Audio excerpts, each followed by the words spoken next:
नमस्ते दोस्तों, मैं हूं गुनगुन बंसल और आप देख रहे हैं आपका अपना चैनल ज्ञानी दुनिया।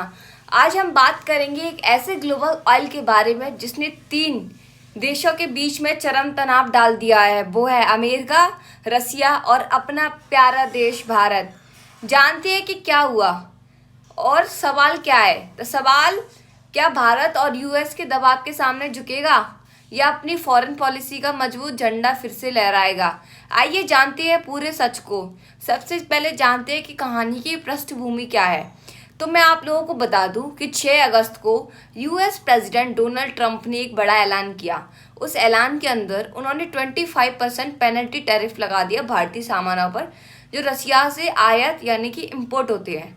अब उसके बाद क्या हुआ? उसके बाद हुआ 31 जुलाई आई। 31 जुलाई को भारत और अमेरिका के बीच में फ्री ट्रेड एग्रीमेंट यानी कि एफटीए पर बातचीत असफल हो गई थी।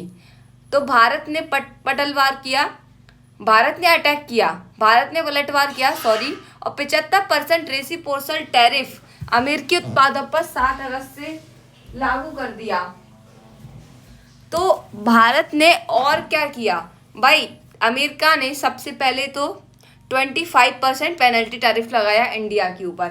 उसके बाद जो 31 जुलाई को डील होने वाली थी उसमें भी उसने ऐसी ही ताना खींची वाली बात कही। एंड उसके बाद इंडिया ने क्या किया? इंडिया ने उसके अगेंस्ट में जाके 75% का टैरिफ उसके ऊपर लगा दिया।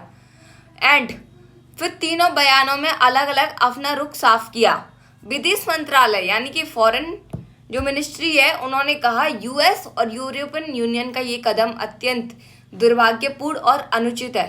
प्रधानमंत्री नरेंद्र मोदी ने कहा कि भारत अपने किसानों, मछुआरों, पशुपालकों और डेयरी किसानों के हितों की रक्षा व्यक्तिगत तौर पे करेगा। देखो मैं आपको ये समझाती हूँ। देखो क्या हुआ था उस डील के अंदर। अमेरिका का कहना था कि आपके इंडिया के अंदर जितने भी डेयरी प्रोडक्ट्स हैं आप उन डेयरी प्रोडक्ट्स को बंद कर दो सेल करना मार्केट के अंदर, और हम आपको जो प्रोडक्ट्स देंगे आप उनको सेल करो। यानी कि हम जो कह रहे हैं आप उसके अकॉर्डिंग चलो। अब बताओ कि हम अपने इंडिया के प्रोडक्ट्स को इंडिया के अंदर ही सेल करना बंद कर देंगे तो हमारे देश के किसान क्या खाएंगे? हमारे देश के जो फिशरमैन हम मछुआरे हैं वो सब कहाँ जाएंगे? तो भाई कोई भी हो अपने देश के बारे में तब सोचेंगे ना पहले, फिर बाद में जाके अमेरिका की बात करेंगे या किसी और कंट्री के बारे में सोचेंगे। इस चीज़ से उनको दिक्कत है। And the other thing, Bharat ने आधिकारिक रूप से रूस से तेल आयात कम करने का कोई ऐलान नहीं किया। इनका ये भी कहना था कि आप रसिया से ऑयल लेना बंद कर दो, आप हमसे ऑयल लो।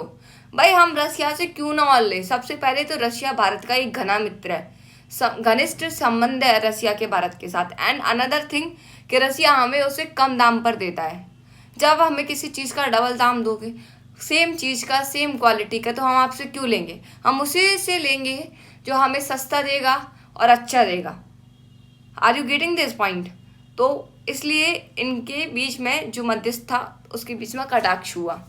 आप जानती है कि टैरिफ क्या रुक कर सकते हैं, बदल सकते हैं, क्या होगा आगे? तो ट्रंप ने घोषणा की है कि वो 15 अगस्त को रूसी राष्ट्रपति व्लादिमीर पुतिन से मुलाकात करेंगे। प्रस्ताव ये है कि अगर रूस यूक्रेन युद्ध से महत्वपूर्ण कदम उठाता तो तेल पर लगाए गए दंड पेनल्टीज कम हो सकते हैं। लेकिन यहाँ स्पष्ट नहीं है कि अमेरिका की शर्तें रूस को स्वीकार होंगी या नहीं। अगर समझौता हो गया तो भारत के लिए राहत संभव है, वरना तेल व्यापार पर दबाव तो बढ़ेगा और बढ़ेगा और बढ़ेगा ही। आप जानते हैं कि इंडिया के और रूस के तेल को लेकर क्या संबंध है? तो फरवरी 2022 से पहले भारत रूस से बहुत कम तेल आयात करता था, मुख्यतः कच्चा तेल या डीजल। लेकिन युद्ध के बाद आयात बढ़ा क्योंकि रूस ने छूट देकर आपूर्ति की। भारतीय कंपनी जैसे रिलायंस और एसआर रूसी तेल को रिफाइन करके अन्य देशों को निर्यात कर रही हैं। इस तकनीकी रूप से किसी अंतर्राष्ट्रीय प्रतिबंध का उल्लंघन नहीं हुआ, यानी कि इंटरनेशनल लेवल पर किसी भी डेकोरम को हमने ब्रीच नहीं किया। तो ऐसे भारत का और रूस का अच्छा काम चल रहा था। अब जानते हैं कि यूएस दबाव बनाम भारत की रणनीति क्या है। तो अमेरिका चाहता है कि भारत रूसी तेल आयात कम करे, लेकिन भारत ने रणनीति अपनाई, तेल के स्रोत विविध डिवर्सिफाई किए और ईरान, इराक, कुवैत, यूएई और सऊदी अरब से आयात बढ़ाया। क्योंकि हमें पता ही ऐसी कंट्रीज है जिन पर पानी की जगह तेल निकलता है, तो यार तेल काफ़ी मंदा होता है, तो हम सब वहीं से खरीदेंगे जहाँ मंदा होता है। हमें इस चीज़ से फ़र्क नहीं पड़ता कि कौन हमारा दोस्त है या कुछ भी, तो हम क्यों सोचेंगे अमेरिका के बारे में। ईरान का मामला भी बहुत खास है। ट्रंप ने ईरान तेल आयात पर प्रतिबंध लगाया था, फिर भी भारत ने शुरुआत की आयात की। जानते हैं, एक बड़ा आपको फोटोग्राफ दिखाती हूँ मैं। जो डिप्लोमेटिक रिलेशंस होते हैं, इंटरनेशनल रिलेशंस होते हैं, फॉरेन पॉलिसीज होती हैं, उनके लिए सबसे बड़े चैलेंजेस क्या है। 1999 से अमेरिका ने ईरान पर प्रतिबंध लगाए और अब रूस पर भी। भारत के सामने 3 बड़ी चुनौती ये है: अपने आर्थिक हितों यानी कि जो हमारे इकोनॉमिक इंटरेस्ट्स हैं उनकी रक्षा करना, वैश्विक महाशक्तियों के दबाव का सामना करना, अपनी रणनीतिक स्वतंत्रता यानी कि स्ट्रेटेजिक ऑटोनॉमी बनाए रखना। तो भारत के लिए 3 मेन चैलेंज है। क्लियर। अब मैं आपसे लास्ट में कहना चाहूँगी कि ये तेल का खेल नहीं है, ये ताकत का खेल है। Actually America is having a great amount of power, he is supreme, so he thinks he can tackle the things, he can take the things easily, but he is wrong over here.